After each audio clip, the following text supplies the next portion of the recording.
Bacaan Alkitab hari ini dari kitab 1 Samuel pasalnya yang ke-19. Daud melarikan diri karena Saul menyerang dia kembali.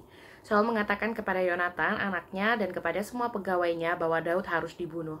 Tetapi Yonatan, anak Saul, sangat suka kepada Daud, sehingga Yonatan memberitahukan kepada Daud, "Ayahku Saul berikhtiar untuk membunuh engkau. Oleh sebab itu, hati-hatilah besok pagi, duduklah di suatu tempat perlindungan dan bersembunyilah di sana. Aku akan keluar dan berdiri di sisi ayahku di padang tempatmu itu. Maka aku akan berbicara dengan ayahku perihalmu.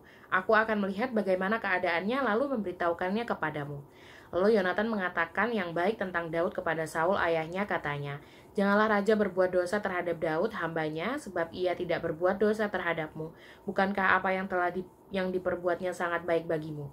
Ia telah mempertaruhkan nyawanya dan telah mengalahkan orang Filistin itu, dan Tuhan telah memberikan kemenangan yang besar kepada seluruh Israel. Engkau sudah melihatnya dan bersuka cita karenanya. Mengapa engkau hendak berbuat dosa terhadap darah orang yang tidak bersalah dengan membunuh Daud tanpa alasan?"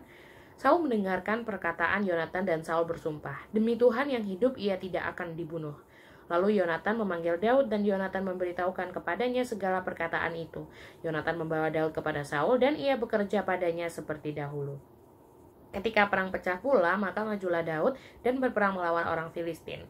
Ia menimbulkan kekalahan besar di antara mereka, sehingga mereka melarikan diri dari depannya. Tetapi roh jahat yang daripada Tuhan hingga pada Saul ketika ia duduk di rumahnya dengan tombaknya di tangannya, dan Daud sedang main kecapi.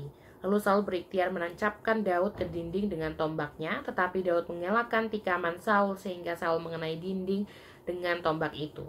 Sesudah itu Daud melarikan diri dan luputlah ia pada malam itu.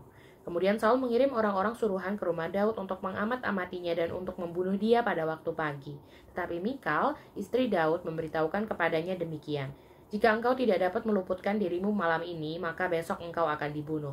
Lalu Mikal menurunkan Daud dari jendela, ia pergi melarikan diri dan luputlah ia. Sesudah itu, Mikal mengambil terafim dan menaruhnya di tempat tidur. Ditaruhnya sehelai tenunan bulu kambing di bagian kepala dan ditutupinya dengan selimut. Lalu Saul mengirim orang-orang suruhan untuk mengambil Daud, tetapi perempuan itu berkata, "Ia sakit." Sesudah itu Saul mengirim orang-orang suruhan itu untuk melihat Daud, katanya, "Bawalah dia di atas tempat tidur itu kemari supaya ia dibunuh." Lalu masuklah para suruhan itu ke dalam, dan tampaklah ada terafim di tempat tidur dengan sehelai tenunan bulu kambing di bagian kepala.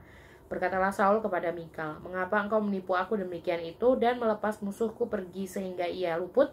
Tetapi jawab Mikal kepada Saul, "Ia berkata kepadaku, 'Biarkanlah aku pergi, apa perlunya aku membunuh engkau?'"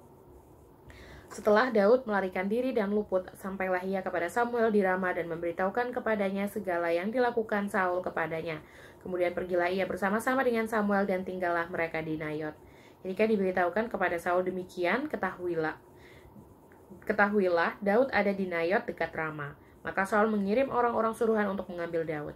Tetapi orang-orang ini melihat sekumpulan nabi kepenuhan dengan dikepalai oleh Samuel, dan roh Allah hingga pada orang-orang suruhan Saul sehingga mereka pun kepenuhan seperti nabi.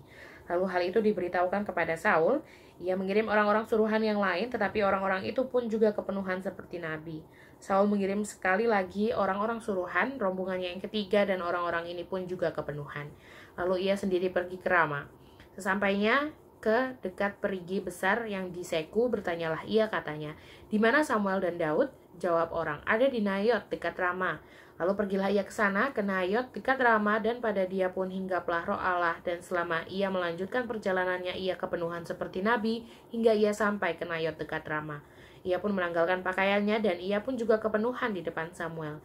Ia rebah terhantar dengan telanjang sehari-harian dan semalam-malaman itu. Itulah sebabnya orang berkata, "Apakah juga Saul termasuk golongan nabi?"